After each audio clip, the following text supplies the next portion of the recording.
Hi everyone, नमस्ते, हरे कृष्णा। तो आज के मेरा टॉपिक है आपके शरीर के बारे में, आपकी बॉडी के बारे में। ठीक है, तो चलिए मैं वीडियो शुरू करती हूँ। तो जो हमारी बॉडी होती है दरअसल वो एक यूनिफॉर्म का काम करती है जिसके अंदर हमारी सोल होती है। समझ रहे हैं ना? तो क्या होता है कि जो बॉडी होता है उसका रोल अलग होता है, जो हमारी शरीर होती है उसका रोल अलग होता है। तभी स्पिरिचुअलिटी में इन दोनों को बैलेंस करने की बात करी जाती है कि आप अपना इनर सेल्फ और अपनी बॉडी को कैसे बैलेंस करते हैं। तो जो हमारी बॉडी होती है सबसे पहले ये क्या लेके आती है, जब हम जन्म लेते हैं तो बॉडी अपना काम करने के लिए क्या क्या लेके आती है मैं आपको बताती हूँ। तो जितनी दुनियादारी होती है सब बॉडी के पास ही होती है। जो हमारी ये सैडनेस है, जेलसी है, ये ईगो फैक्टर है, स्टफ बॉन्ड हमारा नेचर है, ये जिद्दीपन, ये सब हमारी बॉडी लेके आती है। हमारे इसमें हमारी सोल का कोई कंट्रीब्यूशन नहीं होता। कंट्रीब्यूट तो बेचारी हार के करती है। तो भगवान ने बॉडी को एक्शन के तौर पे बनाया है कि आप अंदर से अच्छी अच्छी चीज़ें सोचें, उसके बाद आप उस चीज़ को बाहर इम्प्लीमेंट करें। तो ये बॉडी का काम करती है। बॉडी इज़ आवर क्या एक्शन ओरिएंटेड, है ना। तो नेक्स्ट पॉइंट है कि जो बॉडी होती है हमारी, ये सबसे पहले विज़न में आती है। अगर आप खड़े होते हैं किसी के सामने तो सबसे पहले आपका दिल उल नहीं चेक किया जाता, सबसे पहले आपकी बॉडी ही आती है। वहीं से आपका अट्रैक्शन शुरू होता है, वहीं से आप अट्रैक्ट होते हैं सामने वाले के लिए। देखिए, जब मैं अट्रैक्शन की बात करती हूँ तो it's not only for love life, okay. बहुत सारे में आप अगर किसी प्रोफेशनल में बैठते हैं, आप कैरियर फील्ड में हैं, तो वहाँ भी अट्रैक्शन की ज़रूरत पड़ती है, तभी तो आपके साथ सब आके बैठते हैं। नेक्स्ट बात करती हूँ कि जो बॉडी होती है ये हमारा फर्स्ट प्रेजेंटेशन होता है। ठीक है, बॉडी को तभी कहा जाता है कि आप किसी भी कवर को चेक करके अनुमान अंदर की कहानी का नहीं लगा सकते हैं।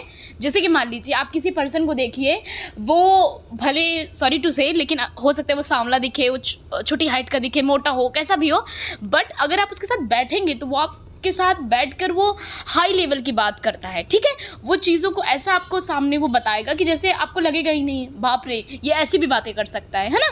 हो सकता है उसका इनोसेंट सा फेस, बच्चे जैसा फेस, उसके बाद भी वो बातें दुनियादारी की कर रहा है। तो इट मीन्स आप चीज़ों को अनुमान बॉडी को देख के नहीं लगाते। तो गाइस, आप पॉइंट से मेरे रेजोनेट कर पा रहे होंगे कि आप ऊपर का स्ट्रक्चर देखकर आप किसी की एनर्जीज़ को नहीं जज कर सकते हैं कि ये कैसा पर्सन है जब तक आप उसके साथ बैठेंगे नहीं। ठीक है, बाहर ये लोगों से सुन रहे हैं लेकिन आप नहीं बैठ रहे हैं तो बेकार है। तो चलिए नेक्स्ट पॉइंट की बात करती हूँ। अब मैं आपको बताती हूँ कि हमारा दिमाग कैसे हमारी बॉडी पे हावी होता है। जैसे कि मान लीजिए आपने कुछ गलत चीज़ करी, ठीक है, लेकिन आपको पता है आपने वो चीज़ गलत की, बट आपका ब्रेन आपको क्या सिखाएगा? आपका ब्रेन देखिए कितना खुराफाती है, वो आपको क्या सिखाएगा कि नहीं नहीं, हालात ने ये करा दिया, जो तुमने किया था उस टाइम पे बहुत सही था। मतलब वो आपकी ईगो को सेटिस्फाइड कर रहा है, आपकी ईगो को और ऊपर बढ़ा रहा है कि वेरी गुड, जो किया बहुत अच्छा किया। अब कुछ लोग कहेंगे कि मैं दिल की सुनूंगा, मैं सोल की सुनूंगा तो मैं बर्बाद हो जाऊंगा, राइट। देखिए, स्पिरिचुअलिटी यही बताती है कि आपको बैलेंस करके चलना है। हर जगह आप अगर अपना ब्रेन लगाएंगे, अपना दिमाग लगाएंगे, जहां आपको सिर्फ फीलिंग्स लगानी है, आपको सिर्फ अपनी आत्मा लगानी है, आपको अपने इमोशंस को डालना है, तो वहाँ बात कैसे बनेगी? मैं ये बिल्कुल भी नहीं कहती हूँ कि आप अपने ब्रेन को एक्साइट कर दीजिए, आप अपनी बॉडी को एक्साइट कर दीजिए, बिल्कुल भी नहीं। आप हालात के साथ काम कीजिए। ठीक है, तो यही होता है स्पिरिचुअलिटी में बॉडी का महत्व। नेक्स्ट पॉइंट की मैं बताती हूँ बात कि चाहे आप अंदर से जितने अच्छे हों, लेकिन कभी कभार क्या होता है हमारे मुंह से अंडसंड कुछ भी चीज़ मुंह से बाहर निकल आती है, गुस्से में कुछ गंदी चीज़ें में निकल आती हैं। फिर हम क्या कहते हैं, अरे मैं तो दिल से अच्छा हूँ, है ना। तो आपका दिल यहाँ पे नहीं लिया जाएगा। देखिए, बॉडी आपसे क्या क्या करा लेती है कभी कभार, जिसकी आपने एक्सपेक्टेशन ही नहीं करी होती है कि बॉडी ने ही आपके साथ करा। भाई, आपकी ज़बान आपकी बॉडी से ही तो रिलेट करती है ना। तो आप मेरे एक शब्द को रेजोनेट कीजिए अपने आप से और समझिए कि बॉडी के साथ आप अपनी बॉडी को एक बार देखिए, तभी सेल्फ अवेयरनेस या फिर सेल्फ रियलाइजेशन एक हमारा मोड आता है। मैं आपको इन सारी चीज़ों के बारे में एक वन बाय वन एक टॉपिक लाऊंगी। पहले आप ये इतना समझ लीजिए कि एग्जैक्टली बॉडी हमारे साथ कराती क्या क्या है। तो चलिए अब लास्ट का एक पॉइंट क्लियर करती हूँ कि अब कुछ लोग बोलेंगे कि तो क्या करें, हम वर्कआउट और जिम उम करना बंद कर दें, हम एनर्जी लेके बैठ जाएं।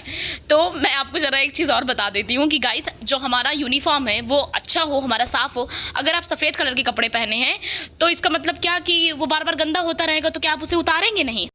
क्योंकि स्पिरिचुअलिटी में हमारी बॉडी को हमारा टेम्पल बोला गया। आपने सुना होगा ना, मन मेरी पूजा, भगवान रहते हैं इसके अंदर, तो हम इस मंदिर को साफ रखें।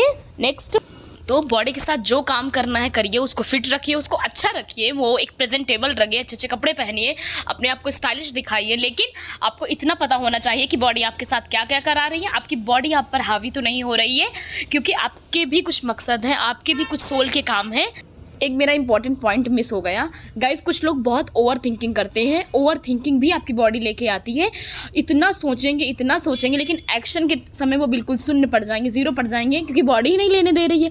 बॉडी तो खुद ही आंसर दे रही है, खुद ही क्वेश्चन करे जा रही है।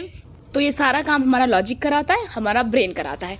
तो अच्छा, जाते जाते एक चीज़ और याद आ गई कि आपने शायरी में भी सुना होगा, सीरत की बात करते हैं, सूरत की बात करते हैं, तो वो बॉडी और एनर्जी की ही बात करी जाती है, अगर हम इनडायरेक्टली देखें तो वीडियो पसंद आया है लाइक करें, बेल आइकन हिट करें, चैनल सब्सक्राइब करें, और कोई और टॉपिक चाहिए तो मुझे कमेंट में बता दीजिएगा। Thank you. हरे कृष्णा।